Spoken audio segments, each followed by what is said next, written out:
কোরআনের তাফসীর মাহফিলকে জামাতের রাজনৈতিক মঞ্চ বানিয়ে ফেলেছে।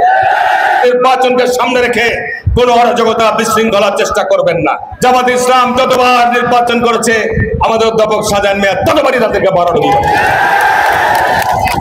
আমার ওখানে আমি 5 বার নির্বাচন করেছি, জোট বানানায় 5 বার নির্বাচন করেছে, 5 বারই তাদেরকে পরাজিত করেছে। ঠিক না বেঠিক?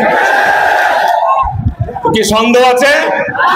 আগামী নির্বাচনে যেখানে বিপুল ভোট আমাদের জেলায়, আমরা তারেক রহমানকে, শাহজাহান ভাই, আমি এবং আমিনুলকে আমরা বিপুল ভোটের ব্যবধান দিয়ে বিজয়ী করে আমরা তারেক রহমানকে উপহার দেব। কোনো সন্দেহ আছে কি? হাত তুলে বলেন তো, সন্দেহ আছে?